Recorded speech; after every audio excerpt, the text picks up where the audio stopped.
Hello दोस्तों, कैसे हैं आप सब? आप सबका एक बार फिर से मेरे यूट्यूब चैनल में बहुत-बहुत स्वागत है। जो मेरे वीडियोस को रेगुलरली फॉलो कर रहे हैं, उन्हें पता होगा कि मैंने लक्ष्मीकांत की इंडियन पॉलिटी की बुक को अ, अलग-अलग लेक्चर्स में पूरे बुक को कवर करने का एक सीरीज़ शुरू किया है। अभी तक हमने अपने इस पहल में 7 चैप्टर्स को कवर कर लिया है।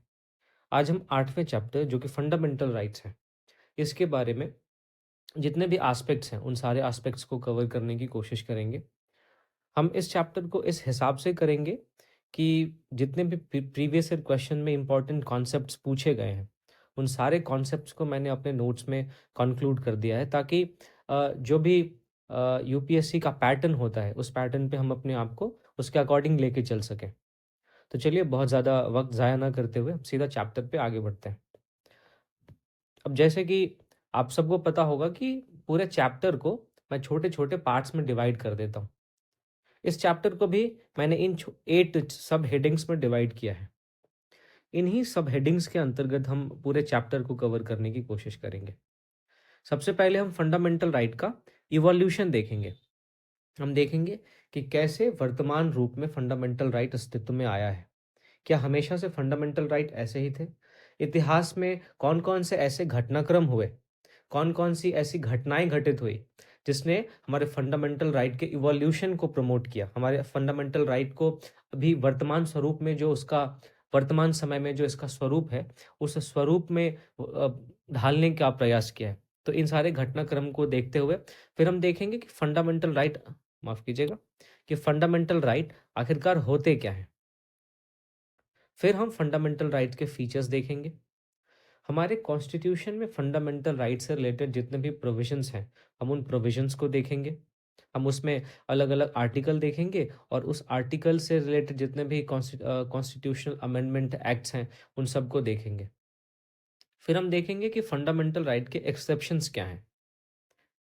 फिर हम फंडामेंटल राइट के सिग्निफिकेंस को देखेंगे, क्रिटिसिज्म को देखेंगे और लास्ट में हम देखेंगे कि हमारे पार्ट 3 में जितने भी राइट्स हैं, क्या उससे बाहर भी संविधान में कोई राइट्स प्रदान किए गए हैं या नहीं? अगर हैं तो वो कौन-कौन से हैं हम उसके बारे में देखेंगे। तो चलिए हम अपने चैप्टर की शुरुआत सबसे पहले इस टॉपिक से करते हैं जो है इवोल्यूशन ऑफ फंडामेंटल राइट। हम वर्तमान समय में अपने संविधान में जिस स्वरूप में फंडामेंटल राइट को देखते हैं, ये हमेशा से दुनिया भर के संविधान में ऐसे शामिल नहीं किया गया था। दरअसल 1215 में मैग्ना कार्टा करके एक ब्रिटेन के हिस्ट्री में एक मैग्ना कार्टा करके एक इंसिडेंट आता है। तो 1215 में इंग्लैंड के राजा ने वहाँ के कुछ एरिस्टोक्रेट्स को कुछ ऐसे राइट्स दिए थे जिसको पार्लियामेंट नहीं छीन सकती थी। तो मैग्ना कार्टा जब पहली बार 1215 में आया तो इसने मौलिक अधिकारों की नींव रखी थी क्योंकि ये अधिकार ऐसे थे जिसे पार्लियामेंट ऑल्टर नहीं कर सकती थी। फिर हम देखते हैं कि जब पुनर्जागरण का एरा आता है, तो उसमें बहुत सारे फिलोसोफर्स ने जैसे कि रूसो हो गए, कांट हो गए, इन्होंने आइडिया ऑफ नेचुरल राइट्स की बात की। उन्होंने माना कि हर एक इंडिविजुअल का कुछ नेचुरल राइट होता है और इन राइट्स को जो है सरकार अब्रिज नहीं कर सकती। इस इन राइट्स को सरकार द्वारा छीना नहीं जाना चाहिए किसी भी सिचुएशन में। फिर हम देखते हैं कि यूएस का कॉन्स्टिट्यूशन जो है, वो अस्तित्व में आता है और इसने अपने संविधान में बिल ऑफ राइट्स की बात की। आगे चल के फ्रेंच रिवॉल्यूशन होता है, इसमें भी लिबर्टी, इक्वालिटी और फ्रेटर्निटी की बात करके हमारे फंडामेंटल राइट को एक दिशा दी जाती है। फिर हमारे भारत का स्वतंत्रता संग्राम हम देखते हैं। 19वीं 20वीं सदी में दुनिया भर में और भी देशों में स्वतंत्रता संग्राम चल रहे होते हैं। तो इन स्वतंत्रता संग्राम से उत्पन्न हुए आदर्शों ने भी हमारे मौलिक अधिकारों के इवोल्यूशन में एक योगदान दिया है। और अंत में हम देखते हैं कि जब वर्ल्ड वॉर 2 खत्म होता है, तो इसके आफ्टरमैथ में universal declaration of human rights आता है 1948 में। तो ये सारे घटनाक्रम ऐसे हैं जिन्होंने फंडामेंटल राइट्स को वर्तमान स्वरूप में ढालने में अपना योगदान दिया है। अब फंडामेंटल राइट के इवोल्यूशन को समझने के बाद ये जानना बहुत ज़रूरी हो जाता है कि व्हाट इज़ फंडामेंटल राइट्स, है ना? अब फंडामेंटल राइट्स ऐसे राइट्स होते हैं जो किसी भी इंडिविजुअल के ऑल राउंड डेवलपमेंट के लिए बहुत ही इसेंशियल होते हैं। इसका मतलब ये है कि अगर फंडामेंटल राइट नहीं होंगे, तो किसी भी व्यक्ति का चहुमुखी विकास, चाहे वो मटेरियल हो, चाहे वो इंटेलेक्चुअल हो, चाहे वो मोरल हो, चाहे वो स्पिरिचुअल हो, ये जो 4 दिशाओं में या चहुमुखी विकास जो होता है, वो फंडामेंटल राइट्स के बिना किसी भी व्यक्ति का बहुत दुष्कर काम हो जाता है। इसलिए तो इन सारे राइट्स को फंडामेंटल राइट्स बोला गया है।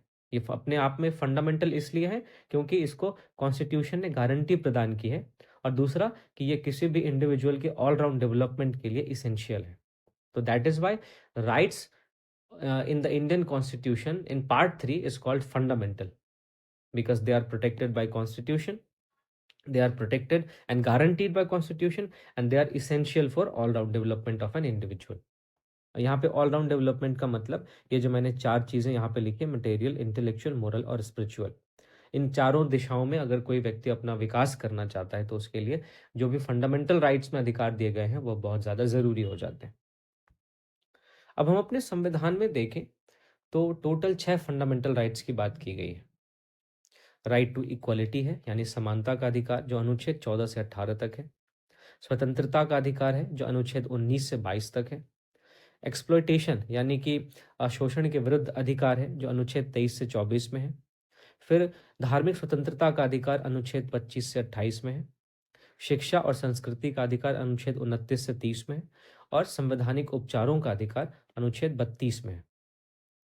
दरअसल हमारे ओरिजिनल कॉन्स्टिट्यूशन में 7 फंडामेंटल राइट थे, लेकिन आर्टिकल 31 में जो राइट टू प्रॉपर्टी था उसको 44वें संविधान संशोधन 1978 के माध्यम से डिलीट कर दिया गया। तो अब ऐसा नहीं है कि राइट टू प्रॉपर्टी अब हमारा राइट नहीं है। अभी भी संविधान के भाग 12 में आर्टिकल 300 ए करके एक आर्टिकल है जिसमें राइट टू प्रॉपर्टी अभी भी हमारा कॉन्स्टिट्यूशनल एंड लीगल राइट है, but it is not now and fundamental, not now a fundamental right. तो ध्यान में रखना है कि अभी जो राइट टू प्रॉपर्टी का स्टेटस क्या है, ये एक लीगल राइट और कॉन्स्टिट्यूशनल राइट है। अब फंडामेंटल राइट क्या होता है ये हमने समझ लिया। फंडामेंटल राइट का इवोल्यूशन कैसे कैसे हुआ वो हमने समझ लिया। अब हम देखते हैं कि हमारे संविधान में जो भी फंडामेंटल राइट्स दिए गए हैं उनके फीचर्स क्या हैं, उनकी क्या क्या विशेषताएं हैं। अब देखिए, फंडामेंटल राइट का पहला फीचर ये है कि कुछ फंडामेंटल राइट्स केवल और केवल सिटीजन्स के पास हैं, तो वहीं कुछ फंडामेंटल राइट्स ऐसे हैं जो सभी लोगों को प्राप्त हैं, चाहे वो फॉरेनर्स हो, चाहे वो लीगल पर्सन्स हो, या चाहे वो कॉरपोरेशंस हो। इन सभी पर्सन्स को फंडामेंटल राइट प्राप्त है। अगर हम सिटीजन्स को केवल मिले फंडामेंटल राइट्स की बात करें तो इसमें ये 5 राइट्स आपको याद रखने हैं जो केवल और केवल भारत के नागरिकों को उपलब्ध है। इनमें आर्टिकल 15 है, 16 है, 19 है, 29 और 30 है। अब इनमें क्या बातें कही गई हम आगे इसी चैप्टर में आगे देखेंगे, बट अभी के लिए आप इसको ये ध्यान में रखना है कि ये 5 राइट्स ऐसे हैं जो केवल और केवल सिटीजन्स के पास है। फिर फंडामेंटल राइट की दूसरी विशेषता ये है, ये एब्सोल्यूट नहीं है। इन पे रीजनेबल रेस्ट्रिक्शंस लगाया जा सकता है। कहने का मतलब ये कि देखिए, फंडामेंटल राइट हमारे पास समानता का है, हमारे पास स्वतंत्रता का है, हमारे पास धार्मिक स्वतंत्रता का है। तो ये सारे राइट्स ऐसे नहीं हैं कि अगर हमें राइट्स मिल गए तो इन पर कोई भी किसी भी प्रकार का प्रतिबंध नहीं लगाया जा सकता। हमारे संविधान में उन प्रतिबंधों के आधार की भी चर्चा है जिसके माध्यम से इन पर रीजनेबल रिस्ट्रिक्शंस लगाए जाते हैं। तो इसलिए ये कहा जाता है कि हमारा फंडामेंटल राइट जो है वो एब्सोल्यूट नहीं बल्कि क्वालिफाइड है, और स्टेट इस पर रीजनेबल रिस्ट्रिक्शन इम्पोज कर सकती है। अब रीजनेबिलिटी यानी कोई भी जो रिस्ट्रिक्शन है वो रीजनेबल है या नहीं, ये कोर्ट्स के द्वारा डिसाइड किया जाता है। क्योंकि हम आगे आर्टिकल 32 में देखेंगे कि हमारे फंडामेंटल राइट्स का गारंटर और प्रोटेक्टर हमारा सुप्रीम कोर्ट है ना। हाई कोर्ट भी हम जा सकते हैं अपने फंडामेंटल राइट के वायलेशन के कंडीशन में। तो रीजनेबिलिटी पे जो डिसीजन होगा वो सुप्रीम कोर्ट्स का होता है, ये कोर्ट्स का होता है, इसमें सुप्रीम कोर्ट भी आ जाता है और हाई कोर्ट्स भी आ जाते हैं। फिर फंडामेंटल राइट की तीसरी विशेषता क्या है? फंडामेंटल राइट की तीसरी विशेषता ये है कि ये राज्य के खिलाफ भी हमें, राज्य के भी आर्बिट्ररी एक्शन से बचाते हैं, और प्राइवेट इंडिविजुअल के आर्बिट्ररी एक्शन से भी बचाते हैं। कहने का मतलब ये कि अगर राज्य कोई भी मनमाना कानून बनाकर चाहे कि हमारा फंडामेंटल राइट या किसी भी व्यक्ति के अधिकारों का उल्लंघन कर सके, तो इस उल्लंघन की स्थिति से भी ये फंडामेंटल राइट हमें बचाता है। फिर कोई व्यक्ति भी अगर किसी के साथ गलत करना चाहे, तो इस गलत होने से भी, तो किसी व्यक्ति द्वारा भी गलत किए जाने से फंडामेंटल राइट हमको बचाता है। तो फंडामेंटल राइट हमें 2 तरीके से प्रोटेक्शन देता है। एक तो स्टेट के आर्बिट्रेरी एक्शन के विरुद्ध, और दूसरा प्राइवेट इंडिविजुअल के अगेंस्ट भी हमको प्रोटेक्ट करता है। फिर जो कुछ फंडामेंटल राइट अपने कैरेक्टर में नेगेटिव होते हैं, वहीं कुछ पॉजिटिव होते हैं। यहाँ पे कैरेक्टर में नेगेटिव होने का मतलब कि फंडामेंटल राइट नेगेटिव नहीं है, उनका लैंग्वेज नेगेटिव है। जैसे कि कुछ नहीं करने की बात कुछ फंडामेंटल राइट करते हैं, तो वहीं कुछ फंडामेंटल राइट कुछ करने की बात कहते हैं। तो ये नहीं करने की जो बात है ना, इसी को हम नेगेटिव कैरेक्टर कहते हैं। फिर फंडामेंटल राइट की अगली विशेषता ये है कि ये जस्टिशिएबल है। जस्टिशिएबल वर्ड का मतलब ये होता है कि अगर आपके फंडामेंटल राइट का वायोलेशन हुआ है, तो आप इस स्थिति में कोर्ट्स जा सकते हैं। अनुच्छेद 32 के तहत आप सुप्रीम कोर्ट जा सकते हैं, और अनुच्छेद 226 के तहत आप हाई कोर्ट्स जा सकते हैं। और हाई कोर्ट्स अपने ऑर्डर्स के माध्यम से, रिट इशू करके, या फिर किसी डायरेक्शन के माध्यम से आपके फंडामेंटल राइट का जो वायलेशन हुआ है उसको डील करेगी, और आपके दोबारा से फंडामेंटल राइट को एस्टैब्लिश करेगी। तो जस्टिशिएबल का मतलब ये होता है। अब देखिए, अभी मैंने आपको बताया अनुच्छेद 32 के बारे में। तो जो फंडामेंटल राइट है, फंडामेंटल राइट, ये सुप्रीम कोर्ट के द्वारा डिफेंडेड है। यानी हमारे फंडामेंटल अधिकारों का संरक्षक सुप्रीम कोर्ट है। हमारे हमारे मौलिक अधिकारों का जो गारंटीड है, जो गारंटर है, वो सुप्रीम कोर्ट है। इसका मतलब ये कि अगर हमें जो संविधान से मौलिक अधिकार मिले हुए हैं, वो किसी के भी द्वारा छीने जाते हैं, या किसी के भी द्वारा उसका वायलेशन होता है, तो सुप्रीम कोर्ट हमारी रक्षा करता है। फिर फंडामेंटल राइट की अगली विशेषता ये है कि ये सैक्रोसैंक्ट या परमानेंट नहीं है।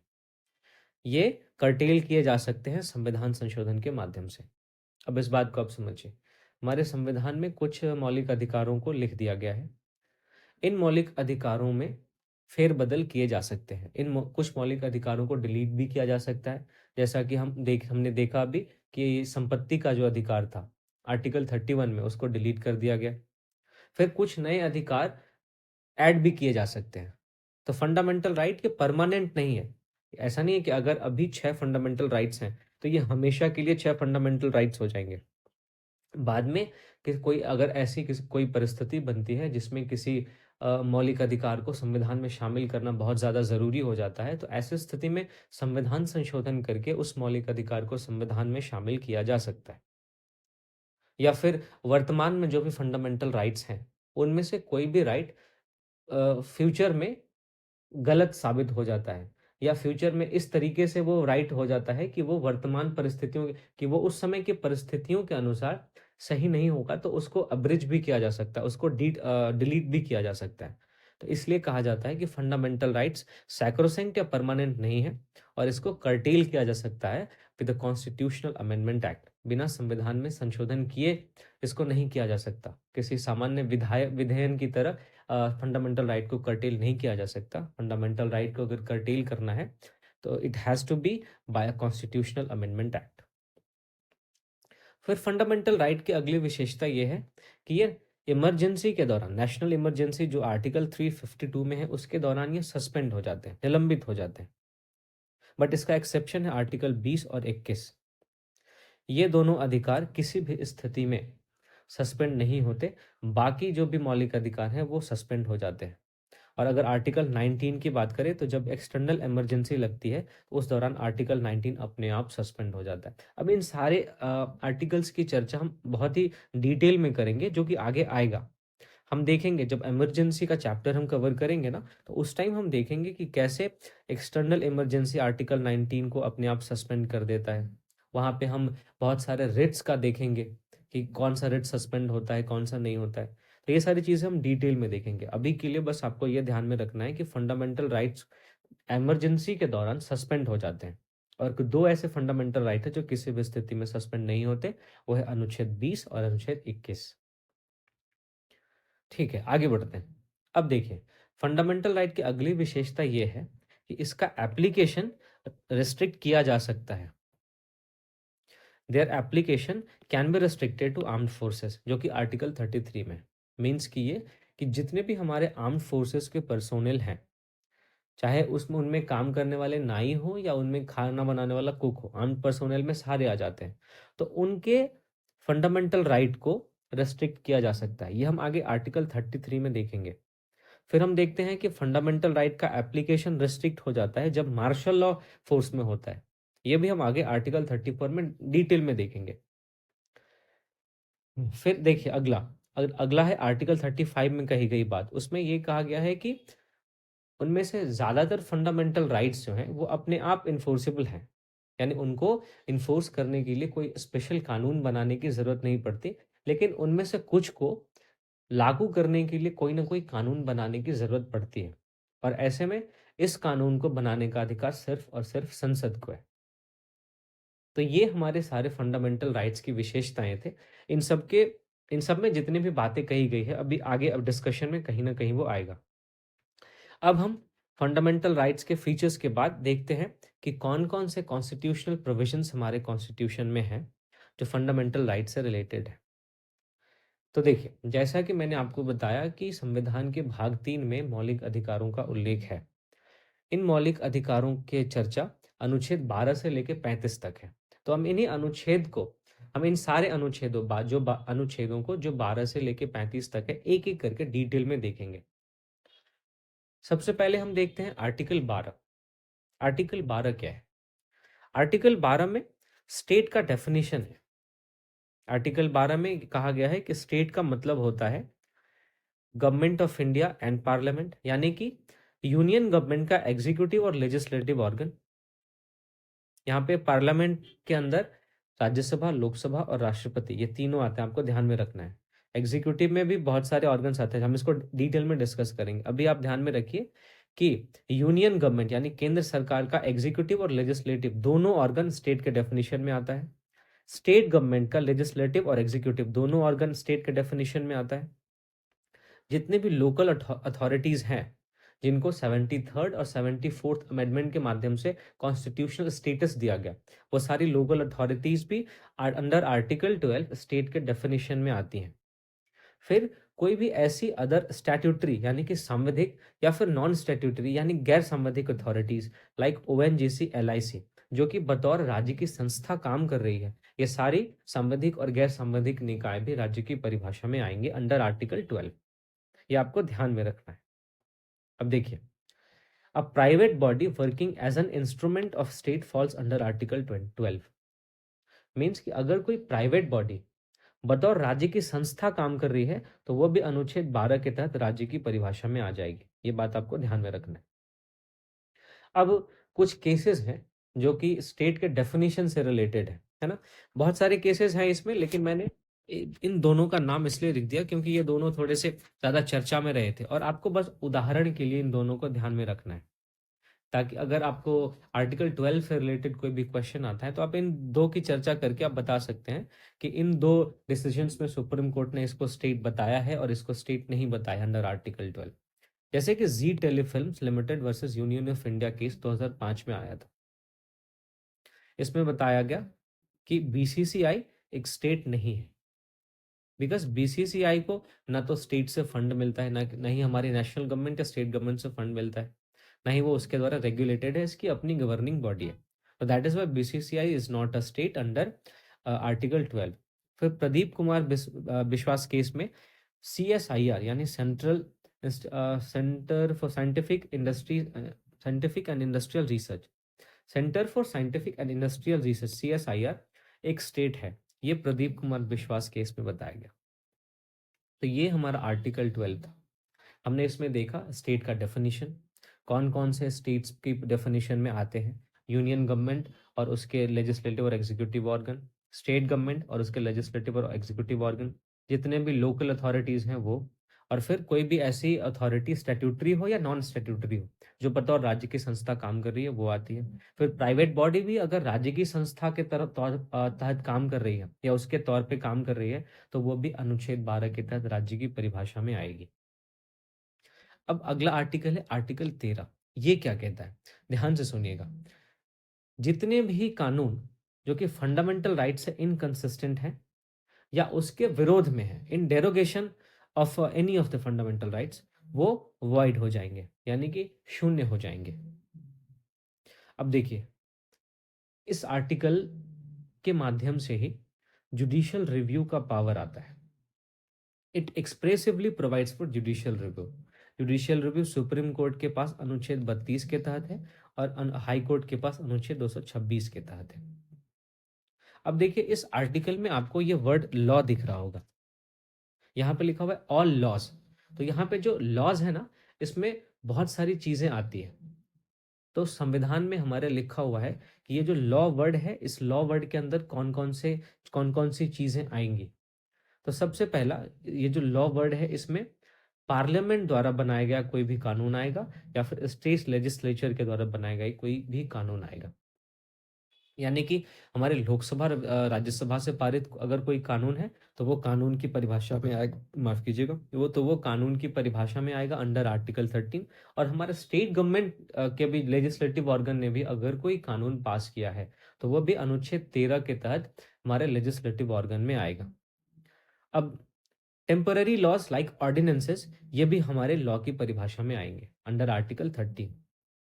फिर जो स्टैट्यूटरी इंस्ट्रूमेंट होता है इन नेचर ऑफ डेरोगेटिव लेजिस्लेशन, जैसे कोई ऑर्डर हो गया, बाई लॉ हो गया, रूल हो गया, रेगुलेशन हो गया, ये सारी चीजें भी हमारे अंडर आर्टिकल 13 लॉ के डेफिनेशन में आएगी।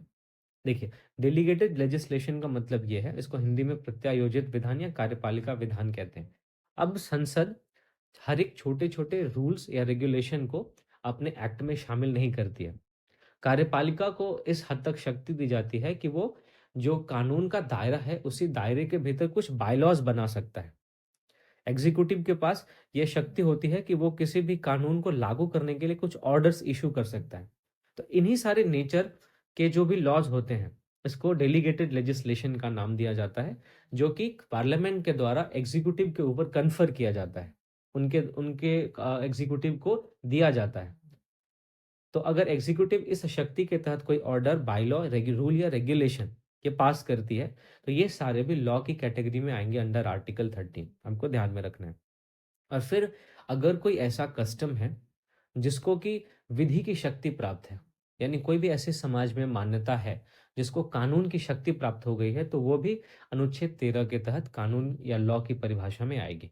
तो ये चार चीजें आपको ध्यान में रखनी है। ये चार चीजें अनुच्छेद 13 के तहत कानून की परिभाषा में आएंगी, जिसमें आपका पार्लियामेंट और स्टेट लेजिस्लेचर का लॉ है, ऑर्डिनेंस हो गया, फिर डेलीगेटेड लेजिस्लेशन के तहत कोई ऑर्डर, बाय लॉ हो, रूल हो, रेगुलेशन हो, ये आ जाता है। और कोई भी कस्टम जिसे कानून की शक्ति प्राप्त हो, वो भी अनुच्छेद 13 के तहत कानून की परिभाषा में आती है। अब कुछ इंपॉर्टेंट कॉन्सेप्ट्स हैं जो हमारे संविधान के अनुच्छेद 13 से रिलेटेड है। इसमें तीन कॉन्सेप्ट है मेनली। एक तो है डॉक्ट्राइन ऑफ सेवेरेबिलिटी, दूसरा है डॉक्ट्राइन ऑफ इक्लिप्स और तीसरा है डॉक्ट्राइन ऑफ वेवर। जो डॉक्ट्राइन ऑफ सेवेरेबिलिटी है, पृथक्करण का सिद्धांत इसे कहते हैं। वो ये कहता है, या फिर वो ये, इसका मतलब ये होता है कि किसी भी स्टैट्यूट का कुछ पर्टिकुलर प्रोविजन जो कि संविधान फंडामेंटल राइट के अगेंस्ट में है, तो वो उस कानून का केवल वही प्रोविजन नल एंड वॉइड होगा, पूरा का पूरा कानून वो नल एंड वॉइड नहीं होगा। अब मैं आपको एग्जाम्पल से समझाता हूँ। सपोज कि कोई भी एक्ट पार्लियामेंट ने या स्टेट लेजिस्लेचर ने पास किया जिसमें से 12 प्रोविजंस हैं, ठीक है। इन 12 प्रोविजंस में से 10 प्रोविजन ऐसे हैं जो ठीक हैं और 2 प्रोविजंस ऐसे हैं जो फंडामेंटल राइट के अगेंस्ट में है। तो डॉक्ट्राइन ऑफ सिवियरेबिलिटी ये कहता है कि केवल और केवल यही दोनों प्रावधान नल एंड वॉइड होंगे, ये पूरे के पूरे 12 प्रावधान नल एंड वॉइड नहीं होंगे। ठीक है, मैं उम्मीद करता हूं आपको समझ में आया होगा। जो नेक्स्ट इंपॉर्टेंट कॉन्सेप्ट है वो है डॉक्ट्राइन ऑफ इक्लिप्स का, आच्छादन का सिद्धांत। अब देखिए, ये आच्छादन का सिद्धांत इस आधार पे इंपॉर्टेंट हो जाता है कि अगर कोई भी कानून जब बना था हमारे संविधान लागू होने से पहले से, और जब वो अस्तित्व में आया, तो एक वैध कानून था, एक वैलिड वो लॉ था। लेकिन बाद में कुछ ऐसे चेंजेस आते हैं कि वो कानून अभी फंडामेंटल राइट के अगेंस्ट हो जाता है या फंडामेंटल राइट को वायलेट करने लगता है। तो डॉक्ट्राइन ऑफ इक्लिप्स ये कहता है कि उस कानून पर थोड़े टाइम के लिए ग्रहण लग जाता है, इक्लिप्स हो जाता है। कहने का मतलब ये कि वो कानून जो पहले ठीक था, बाद में फंडामेंटल राइट के अगेंस्ट हो गया, तो उस पे ग्रहण लग जाएगा। वो कानून रद्द नहीं होगा, बल्कि उस पे ग्रहण लग जाएगा। और भविष्य में अगर ऐसा होता है कि उसके प्रावधान फंडामेंटल राइट के अगेंस्ट नहीं रह जाते हैं, तो फिर दोबारा वो कानून अपने आप प्रभावी हो जाएगा। ये आच्छादन का सिद्धांत कहता है। मैं उम्मीद करता हूँ आपको समझ में आया होगा। मैं इसको आपको एग्ज़ाम्पल से समझाता हूँ। सपोज़ कि एक कानून है, मान लीजिए टेलीफ़ोन से रिलेटेड कोई कानून है। तो इस कानून में जो प्रावधान थे, वो उस टाइम पे सही थे। अब हमारा संविधान लागू हो गया। संविधान लागू होने के 10 सालों के बाद पता चला कि इस कानून के 5 प्रोविज़न्स ऐसे हैं, या इसका ये जो कानून है, ये कानून फंडामेंटल राइट के अगेंस्ट में है। तो इस कानून पे ग्रहण लग जाएगा, ठीक है? ये जो टेलीकॉम एक्ट है, जो टेलीकॉम से रिलेटेड ये जो कानून है, इस पे ग्रहण लग जाएगा। और आज से फिर 10 साल बाद ऐसा कोई चेंज आता है जिसके माध्यम से ये कानून दोबारा से फंडामेंटल राइट के कंसोनेंस में हो जाता है, तो ये कानून अपने आप फिर से दोबारा लागू हो जाएगा। इस पे जो ग्रहण लगा हुआ था, वो ग्रहण अपने आप हट जाएगा। डॉक्ट्राइन ऑफ इक्लिप्स यही कहता है। तीसरा है डॉक्ट्राइन ऑफ वेवर, अधित्याग या छूट का सिद्धांत। ये देखिए, ये कहता है कि a person intentionally gives up his right और प्रिविलेज और chooses not to exercise his right और privilege which are conferred upon him by the state, it is the intentional और voluntary relinquishment of a known right. ये कहता है कि किसी भी व्यक्ति पर जो भी अधिकार किसी भी व्यक्ति को दिए गए हैं, तो व्यक्ति को अधिकार है कि वो उस अधिकार का उपभोग करे या ना करे।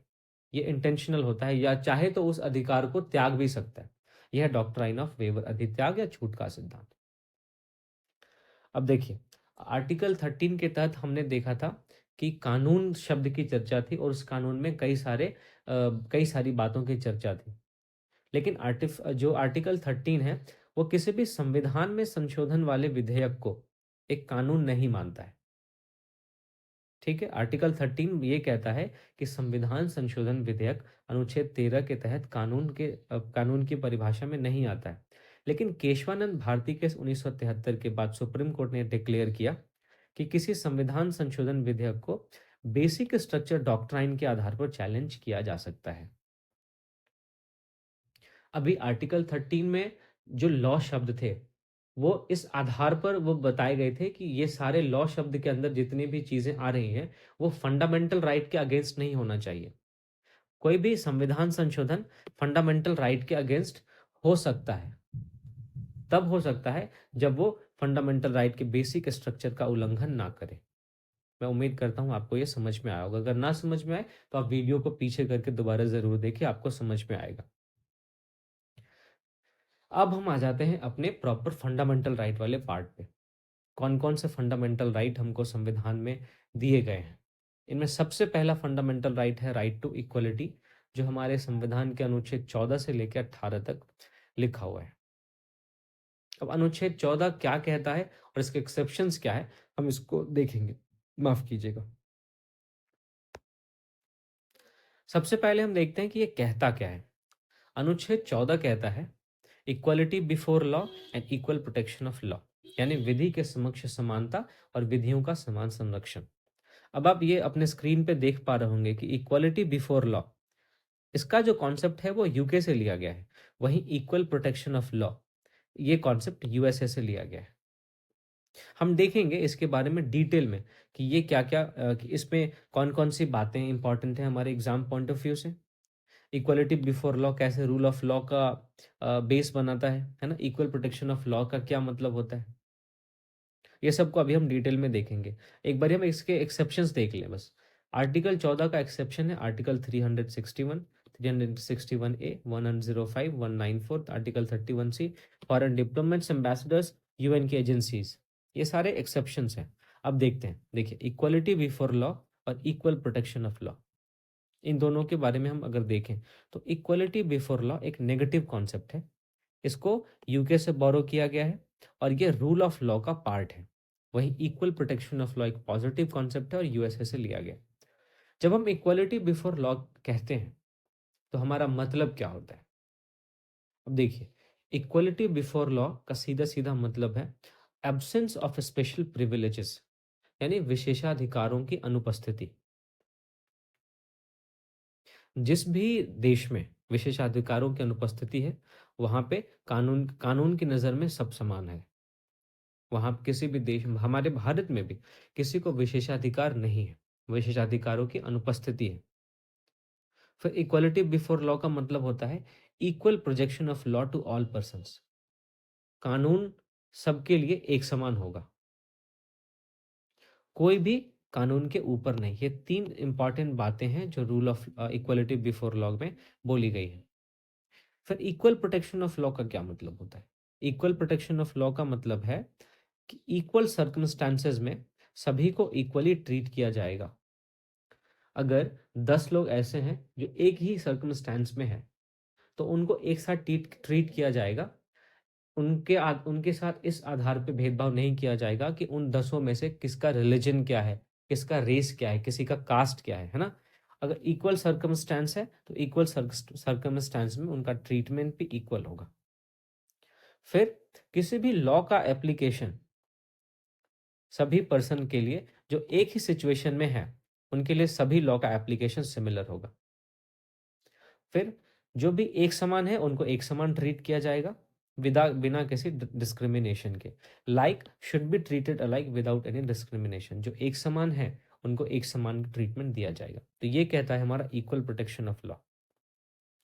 अब हम इस चार्ट के माध्यम से आप देख सकते हैं कि इक्वलिटी बिफोर लॉ और इक्वल प्रोटेक्शन ऑफ लॉ कैसे डिफरेंट है। पहला हमने देखा कि इक्वलिटी बिफोर लॉ का ओरिजिन ब्रिटिश है, वहीं इक्वल प्रोटेक्शन ऑफ लॉ को अमेरिकन कॉन्स्टिट्यूशन से बोरो किया गया।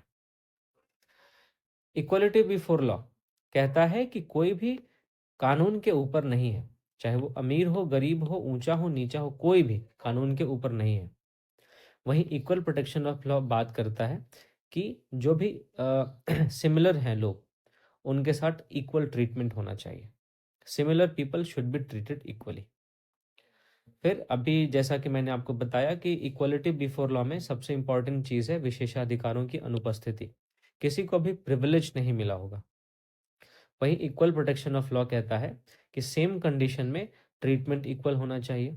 अगर किसी को प्रिविलेज ग्रांट किया गया है या किसी के ऊपर कोई रिस्पॉन्सिबिलिटी थोपी गई है, तो दोनों केसेस में, है ना, किसी के साथ भी भेदभाव नहीं किया जाएगा। ऐसा नहीं किया जाएगा कि किसी सर्टेन सेक्शन ऑफ सोसाइटी को बहुत ज़्यादा विशेषाधिकार दिया गया और जो सोसाइटी में निचले तबके हैं उनके ऊपर ज़्यादा जिम्मेदारी थोपी गई। तो जब भी प्रिविलेज या जिम्मेदारी थोपी जाएगी, तो उसके लिए सबको एक समान ट्रीट किया जाएगा, वहां पे कोई भी डिस्क्रिमिनेशन नहीं होना चाहिए।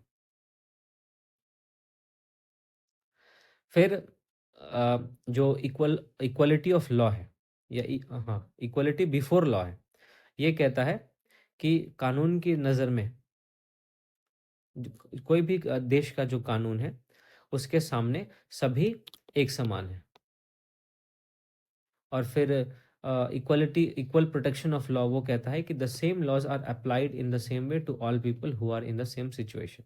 वही बात जो मैंने अभी आपको बताया कि अगर जो भी लोग सेम सिचुएशन में हैं, तो उनके उनके ऊपर सेम लॉ अप्लाई होगा। ऐसा नहीं कि किसी के साथ भेदभाव किया जाएगा।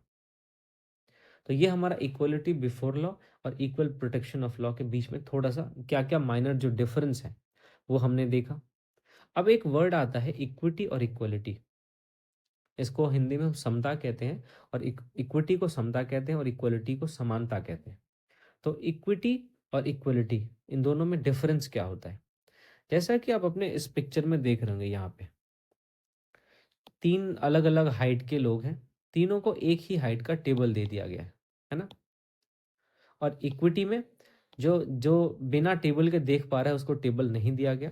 जिसको एक टेबल की ज़रूरत है मैच को देखने के लिए, उसको एक टेबल दिया गया, और जिसको 2 टेबल की ज़रूरत है, उसको 2 टेबल दिया गया। तो इस पिक्चर से आप समझ सकते हैं कि इक्वालिटी का ही एक डेवलप्ड वर्ज़न होता है इक्विटी, या एक मैच्योर वर्ज़न होता है इक्विटी।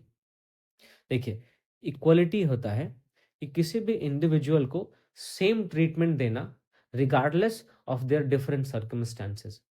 उसकी उसकी वर्तमान परिस्थिति क्या है, इसको नज़रअंदाज करते हुए सबको एक समान ट्रीटमेंट देना। वहीं जो इक्विटी होता है, इक्विटी इस बात पे जोर देता है कि किसी भी व्यक्ति को उसकी परिस्थितियों के अनुसार ट्रीट किया जाए। अगर किसी को ज़्यादा प्रोत्साहन की ज़रूरत है, तो सरकार उसे ज़्यादा प्रोत्साहन देगी। किसी को प्रोत्साहन की ज़रूरत नहीं है, तो सरकार उसे गैर ज़रूरी प्रोत्साहन नहीं देगी। जैसा कि इस वाले पिक्चर में आप देख सकते हैं कि इसको इस व्यक्ति को टेबल की ज़रूरत नहीं है, तो इसे टेबल नहीं दिया गया। इस छोटे से बच्चे को 2 टेबल की ज़रूरत है, तो इसे 2 टेबल दिया गया। तो ये होता है इक्विटी, यानी इक्वालिटी का ही एक डेवलप्ड और मैच्योर रूप होता है इक्विटी। उम्मीद करता हूँ आपको ये समझ में आया होगा। अब देखिए, आर्टिकल 14 जो है, ये क्लास लेजिस्लेशन को मना करता है। हालाँकि रीज़नेबल क्लासिफ़िकेशन जब भी होता है, तो उसको ये अलाउ करता है। रीज़नेबल क्लासिफ़िकेशन किस बेस पे हो सकता है? इंटेलिजेंस के बेस पे हो सकता है। सब्सटेंशियल डिस्टिंक्शन हो किया जा सकता है। अब मान लीजिए कि कोई भी कम पढ़ा लिखा है, कोई भी ज़्यादा पढ़ा लिखा है। दोनों अगर एक ही जॉब के लिए माँग कर रहे हैं, तो ऐसी स्थिति में जो उस जॉब के रिक्वायरमेंट है, उसके हिसाब से ज़्यादा पढ़े लिखे लोगों को प्रेफ़रेंस दिया जा सकता है। तो इस चीज़ को हमारा आर्टिकल 14 अलाउ करता है। लेकिन जो क्लास लेजिस्लेशन है, इसको हमारा आर्टिकल 14 अलाउ नहीं करता। अब जैसा कि मैंने आपको बताया कि हमारे संविधान के अनुच्छेद 14 में जो इक्वालिटी बिफोर लॉ है, ये हमारे रूल ऑफ लॉ का पार्ट है। रूल ऑफ लॉ दरअसल ब्रिटिश जूरिस्ट एवी डाइसी थे, इन्होंने रूल ऑफ लॉ का कॉन्सेप्ट दिया था। इन्होंने बोला था कि इन्होंने बताया कि रूल ऑफ लॉ के क्या-क्या एलिमेंट्स होते हैं। सबसे पहला कि जो भी आर्बिट्रेरी पावर है, उसको उसका अब्सेंस होना चाहिए। किसी के पास भी मनमानी शक्तियाँ नहीं होनी चाहिए। कानून की नज़र में सब समान होने चाहिए। और फिर रूल ऑफ लॉ का तीसरा जो एलिमेंट है वो ये कि हमा जो संविधान होता है वो व्यक्तिगत अधिकारों का परिणाम होता है। Constitution is the result of the rights of the individual. अब आप ध्यान से देखेंगे तो ये दोनों प्रोविजन नंबर 1 और नंबर 2 हमारे यहाँ है। हमारे यहाँ भी मनमानी शक्तियों की अनुपस्थिति है। हमारे यहाँ भी कानून की नज़र में सब समान है। लेकिन जो तीसरी बात है कि संविधान व्यक्तिगत अधिकारों का परिणाम है, ये गलत है। हमारे यहाँ पे संविधान व्यक्तिगत अधिकारों का सोर्स है। Constitution is the source of the individual rights in India, not result. परिणाम नहीं है बल्कि सोर्स है। तो इसलिए कहा जाता है कि रूल ऑफ लॉ के जो शुरुआत के 2 प्रावधान हैं, यही इंडियन कॉन्टेक्स्ट में लागू होते हैं। तीसरा प्रावधान हमारे इंडियन कॉन्टेक्स्ट में लागू नहीं होता। अब हमने आर्टिकल 14 के क्या-क्या प्रावधान है, उसमें क्या-क्या बातें कही गई है, वो हमने देख लिया। अब मैंने आपको बताया कि जब मैं आपको फीचर्स बता रहा था, तो उसमें बताया ना कि ये एब्सोल्यूट नहीं है, ये क्वालिफाइड है, इन पे रीज़नेबल रिस्ट्रिक्शंस लगाया जा सकता है। वैसे ही आर्टिकल 14 के भी कुछ एक्सेप्शंस हैं। पहला एक्सेप्शन है आर्टिकल 361 में। इस अनुच्छेद के तहत गवर्नर और प्रेसिडेंट को कुछ इम्यूनिटीज़ प्रदान की गई है। वो ये कि गवर्नर और प्रेसिडेंट जब भी अपने पोस्ट पे हैं, तो इनके अगेंस्ट में कोई भी क्रिमिनल प्रोसीडिंग को चालू नहीं किया जा सकता। गवर्नर और प्रेसिडेंट जब अपने पोस्ट पे हैं और उन्होंने जो भी काम किए हैं, उस काम के प्रति वो किसी भी कोर्ट में ज़िम्मेदार नहीं होंगे, जवाबदेह नहीं होंगे। फिर इनको किसी भी हालत में इनके ऑफिस के दौरान अरेस्ट या इम्प्रिजनमेंट का प्रोसेस शुरू नहीं किया जा सकता। और इनके खिलाफ सिविल प्रोसीडिंग्स शुरू की जा सकती है, लेकिन 2 मंथ का प्रायर नोटिस गवर्नर या प्रेसिडेंट को देना होगा उसके बाद ही। तो ये पहला एक्सेप्शंस था जो अनुच्छेद 14 का था, जो आर्टिकल 361 में लिखा हुआ है। अगला एक्सेप्शंस आर्टिकल 361 ए में है। वो ये कहा गया है कि अगर संसद की प्रोसीडिंग से रिलेटेड कोई भी रिपोर्ट जो कि सच्ची है, उसका पब्लिकेशन किया जाता है, तो इसके लिए कोर्ट में कोई भी लायबिलिटी नहीं होगी किसी भी व्यक्ति की। ठीक है? संसद में या स्टेट लेजिस्लेचर में जो भी प्रोसीडिंग्स चल रही है, उस प्रोसीडिंग से रिलेटेड रिपोर्ट अगर पब्लिश की जाती है, तो इस पब्लिकेशन के लिए कोई भी व्यक्ति किसी भी कोर्ट में ज़िम्मेदार नहीं होगा। यह है आर्टिकल 361 ए। फिर अगला है आर्टिकल 105 या अनुच्छेद 105। इसमें ये कहा गया है कि कोई भी मेंबर ऑफ पार्लियामेंट अपने वोट के लिए या अपनी कही गई बात के लिए किसी भी कोर्ट में ज़िम्मेदार नहीं होगा। Same cheese member of legislative assemblies के लिए या मेंबर ऑफ लेजिस्लेटिव जो काउंसिल होते हैं विधायकों के लिए, जहां अनुच्छेद 105 सांसदों के बारे में ये विशेषाधिकार की बात करता है, वहीं अनुच्छेद 194 विधायकों के बारे में सेम चीज की बात करता है। फिर अगला एक्सेप्शन जो अनुच्छेद 14 का है वो है अनुच्छेद अनुच्छेद 31C। इसमें बोला गया है कि जहां पे भी आर्टिकल 39B और 39C जो कि डीपीएसपी का पार्ट है वो आता है, वहां से अनुच्छेद 14 चला जाता है। देखिए, जब हम फंडामेंटल राइट और डीपीएसपी के बीच का डिबेट पढ़ेंगे तो उसमें हम देखते हैं कि जितने भी फंडामेंटल राइट्स हैं वो डीपीएसपी से प्रायर है, यानी डीपीएसपी को फंडामेंटल राइट और डीपीएसपी में वरीयता हमेशा फंडामेंटल राइट्स को दिया जाता है। लेकिन दो ऐसे डीपीएसपीज हैं जिनको कि फंडामेंटल राइट्स के ऊपर वरीयता दी जाती है, वो है अनुच्छेद 39B और 39C। तो इसी बात की चर्चा अनुच्छेद 31C में है। फिर जो भी फॉरेन सॉवरेन्स हैं, जो किसी दूसरे देश के एम्बेसडर हो गए, डिप्लोमेट्स हो गए, इनको भी क्रिमिनल और सिविल प्रोसीडिंग से इम्यूनिटी होती है, जो कि अनुच्छेद 14 का एक्सेप्शन है। फिर यूएन और इसकी जब एजेंसीज हैं उनको भी डिप्लोमेटिक इम्यूनिटी प्राप्त होती है। तो ये हमने अनुच्छेद 14 के क्या प्रावधान है, उनके क्या क्या एक्सेप्शन है देखा। तो अभी तक हमने क्या देखा, हम इसको एक बारी रफली देख लेते हैं कि क्या क्या देखा। सबसे पहले हमने इवोल्यूशन देखा फंडामेंटल राइट का, ठीक है।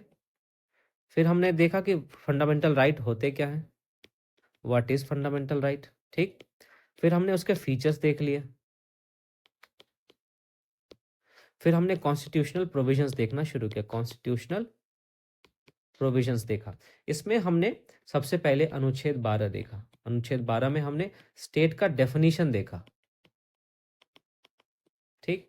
हमने देखा कि स्टेट के डेफिनेशन में कौन कौन सी बातें, कौन कौन से इंस्टीट्यूशंस आते हैं। इसमें हमने देखा कि यूनियन गवर्नमेंट के लेजिस्लेटिव और एग्जीक्यूटिव ऑर्गन दोनों आते हैं, स्टेट गवर्नमेंट के लेजिस्लेटिव और एग्जीक्यूटिव ऑर्गन दोनों आते हैं, लोकल अथॉरिटीज आती है ना।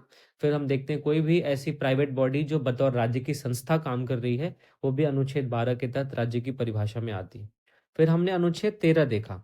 अनुच्छेद 13 में हमने देखा कि कोई भी कानून यदि फंडामेंटल राइट से डेरोगेटिव है, उसके डेरोगेशन में है, तो वो नल एंड वॉइड करार हो जाता है, यानी कि मूल अधिकारों से असंगत कोई भी विधि शून्य हो जाती है। इसमें हमने फिर 3 कॉन्सेप्ट देखे।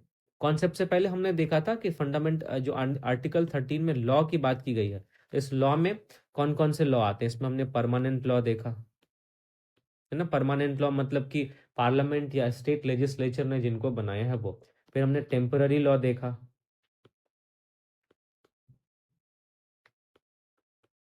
इसमें हमने ऑर्डिनेंस के बारे में देखा था। फिर हमने देखा परमानेंट लॉ देखा, टेम्पररी लॉ देखा। फिर हमने डेलीगेटेड लेजिस्लेशन के माध्यम से अगर एग्जीक्यूटिव कोई भी ऑर्डर हो गया, रूल हो गया, ये सारे पास कर दिए, तो ये भी कानून के दायरे में, कानून की परिभाषा के अंतर्गत आएंगे अंडर आर्टिकल 13। फिर हमने देखा कि कोई भी अगर कस्टम है तो इसको अगर कानून की मान्यता प्राप्त है तो ये भी हमारे अनुच्छेद 13 के तहत कानून की परिभाषा में आएगी। फिर हमने इससे रिलेटेड 3 डॉक्ट्रिन्स देखे, है ना। इसमें हमने डॉक्ट्राइन्स ऑफ सिवियरेबिलिटी देखा, डॉक्ट्राइन ऑफ इक्लिप्स देखा और डॉक्ट्राइन ऑफ वेवर देखा। 3 डॉक्ट्राइन्स देखे। फिर हमने कॉन्स्टिट्यूशनल प्रोविजन में माफ कीजिएगा, हमने आर्टिकल 14 देखा। 14 में हमने देखा 14 क्या कहता है। इसमें हमने देखा 14 कहता है कि equality of law and equal protection of law, उसका फिर हमने एक्सेप्शंस देखा। इक्वलिटी ऑफ लॉ के बारे में हमने देखा कि इक्वलिटी ऑफ लॉ के क्या क्या एलिमेंट हैं, इसके मतलब क्या है। इक्वल प्रोटेक्शन ऑफ लॉ उसका क्या मतलब है, हमने वो देखा। फिर हमने रूल ऑफ लॉ देखा कि कैसे इक्वलिटी ऑफ लॉ का जो कॉन्सेप्ट है ये रूल ऑफ लॉ का पार्ट है। फिर हमने देखा कि रूल ऑफ लॉ के जितने भी एलिमेंट्स हैं, 3 एलिमेंट्स में से 2 ही इंडियन कॉन्टेक्स्ट में लागू होते हैं, तीसरा इंडियन कॉन्टेक्स्ट में लागू नहीं होता। तो अभी तक हमने यहाँ तक कवर कर लिया। अब इससे आगे हम अगली वीडियो में कवर करेंगे, क्योंकि ये डिस्कशन अगर बहुत ज़्यादा लंबा हो जाएगा, है ना, तो उतना मज़ा नहीं आएगा। तो आज की वीडियो में मैं यहीं पे रोकता हूँ। नेक्स्ट वीडियो में मैं आपसे आर्टिकल 15 से आर्टिकल 32 तक पूरा कवर करूंगा, क्योंकि आर्टिकल 14 एक ऐसा आर्टिकल है जिसको बहुत ज़्यादा डिटेल में डिस्कस भी किया गया है। दरअसल जब आप फंडामेंटल राइट के ट्रिनिटी की बात करते हैं तो उसमें अनुच्छेद 14, अनुच्छेद 19 और अनुच्छेद 21 की बात की जाती है। तो इन 3 आर्टिकल्स पे सबसे ज़्यादा डिबेट हुए हैं। तो हम भी इन 3 आर्टिकल्स को बहुत ज़्यादा डिटेल में देखेंगे। तो मैं उम्मीद करता हूँ कि आपको आज की क्लास प्रोडक्टिव लगी होगी। अगर आपको ये क्लास पसंद आ रही है तो आप अपने दोस्तों के बीच में ज़रूर शेयर करें। मेरे चैनल को लाइक करें, सब्सक्राइब करें। इस तरीके से आप मेरी हेल्प कर सकते हैं ताकि मुझे भी मोटिवेशन मिलता रहे और मैं लगातार नए-नए टॉपिक पे अच्छे तरीके से डिस्कशन आपके सामने लाता रहूँ। मिलते हैं बहुत ही जल्दी अगली वीडियो में, जहाँ से हम फंडामेंटल राइट के अगले प्रोविजंस को देखेंगे। बहुत-बहुत धन्यवाद।